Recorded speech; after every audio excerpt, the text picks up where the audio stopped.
This function is organized by my sister and me to celebrate my father's centenary year, which actually got over last year. But we are going on a little bit of delayed mode. And uh, some months ago, I was digitizing some of the old slides in my house.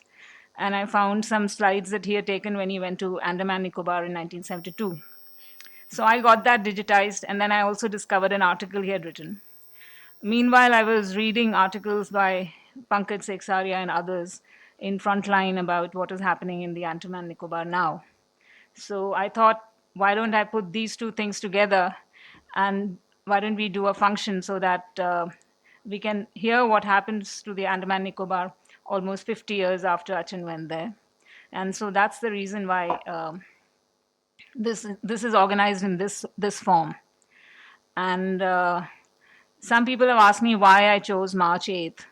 I really did not choose March 8th. We were planning initially to do this in January, but then the flight tickets were very expensive.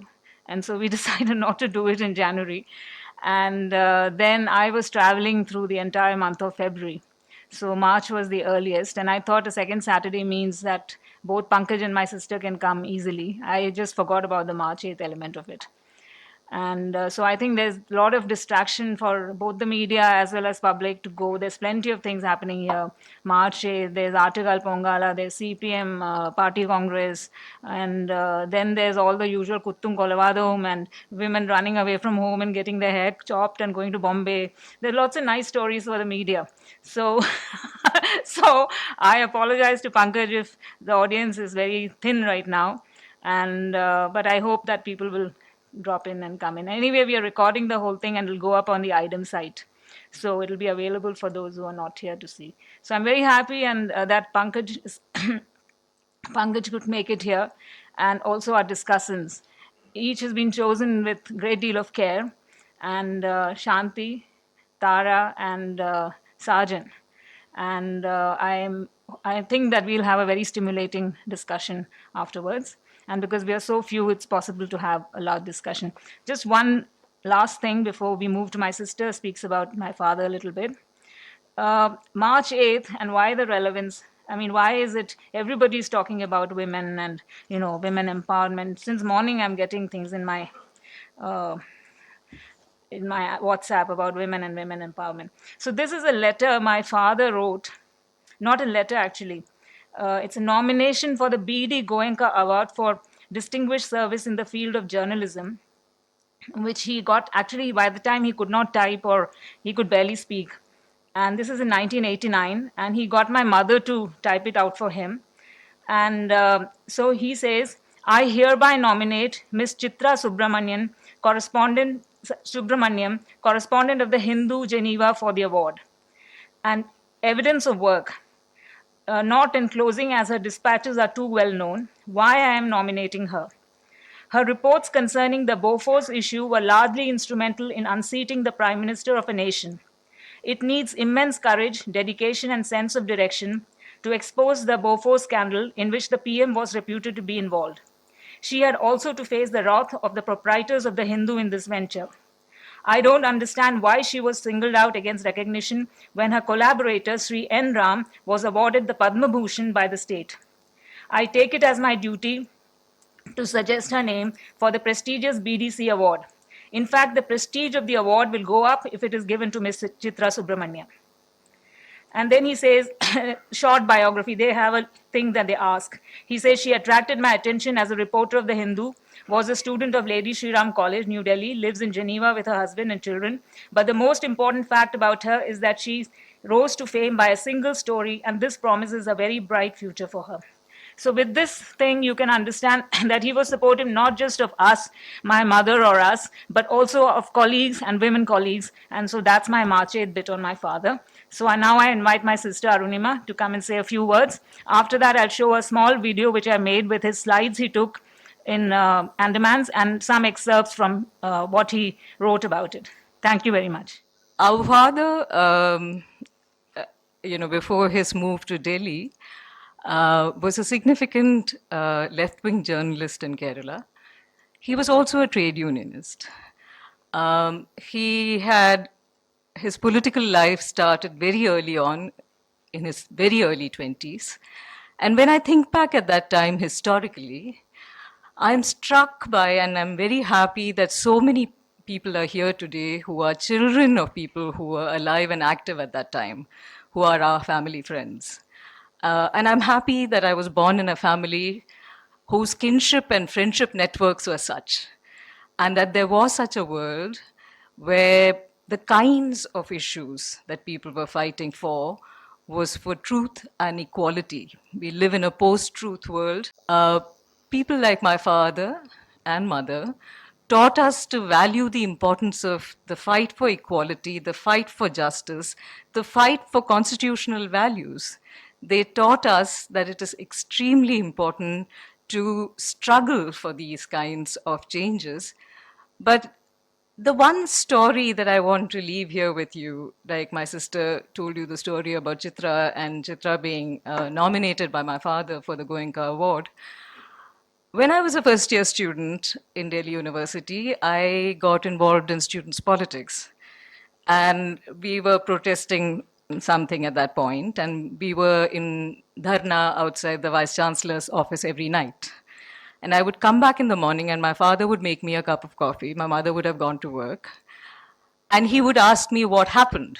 And then I would tell him with great detail and passion about the fight and so on and so forth.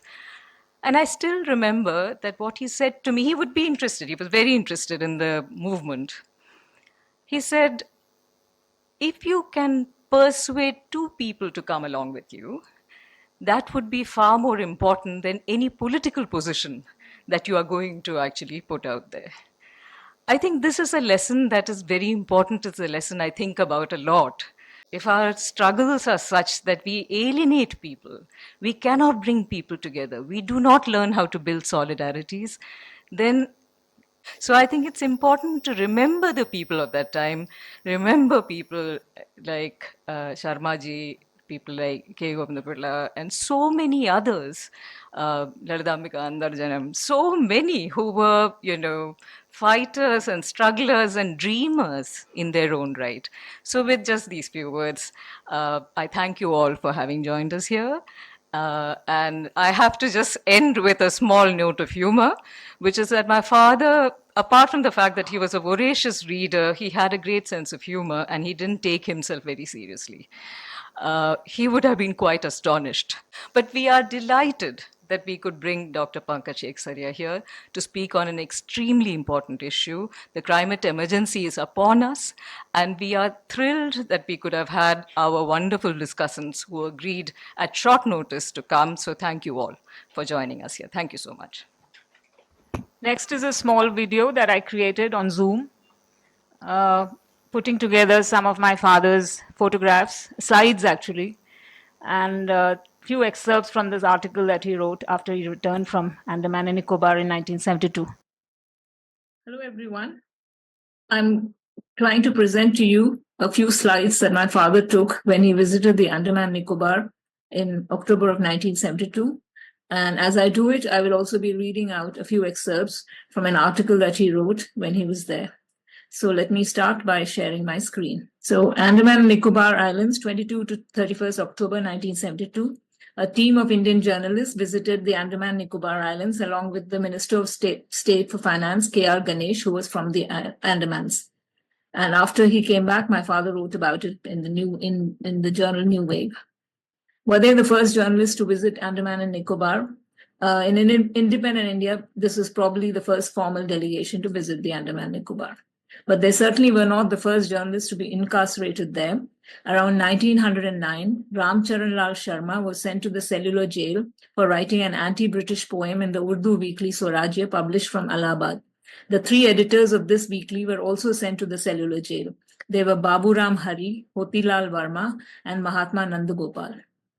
Ramcharan Lal Sharma wrote his description of what he saw and experienced there, and that was smuggled to India, and it was kept in hiding. Then British India, it was kept in hiding, and then somebody gave the manuscript to NBT, which published it as Kala Pani Ka Aitihasik Dastavez in 2001.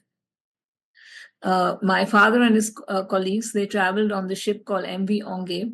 They first landed in Port Blair from Rangoon, and from there they moved to by MV Onge to Little Andaman, Great Nicobar, Nankuri, Car Nicobar, North Andaman, and back again to Port Blair. So now I will start reading from the excerpts as I show you the slides. The name Andaman is supposed to have derived from Andaman, by which the islands were known to the Malays and the Chinese. Nicobar appears to be a corruption of Nekkavaram, or the land of the naked, a name given by the Cholas.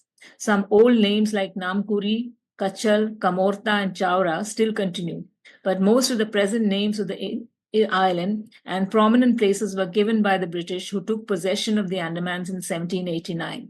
Many of these names, like Hugh Rose, Neil, Havelock, and Outram, are after British officers who suppressed the 1857 struggle. Port Blair is named after Lieutenant Blair, who founded the harbour and established the first penal settlement there in 1789. The Andamans and Nicobars were inhabited by people from time immemorial.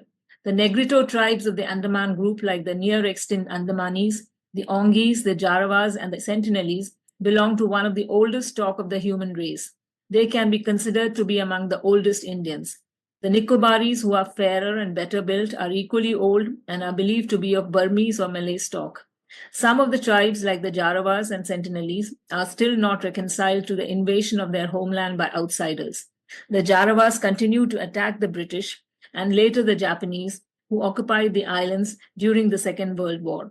They are hostile to the present population also, and occasionally shoot arrows to scare the workers who are constructing the Andaman Trunk Road through their forest homeland. The first major wave of prisoners came immediately after the revolt.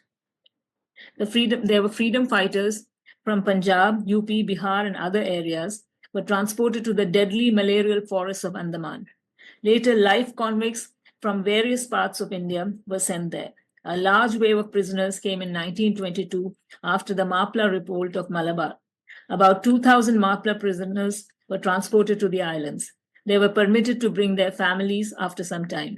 Due to the cruel treatment of the authorities and the harsh conditions, thousands perished. It is literally on the ashes and bones of these unknown, unsung, and unwept men and women that the foundations of modern Andamans was built. The islands passed through another period of horror and hardship during the Japanese occupation. There is hardly a single family in South Andamans and Car Nicobar which did not lose a member due to Japanese atrocities.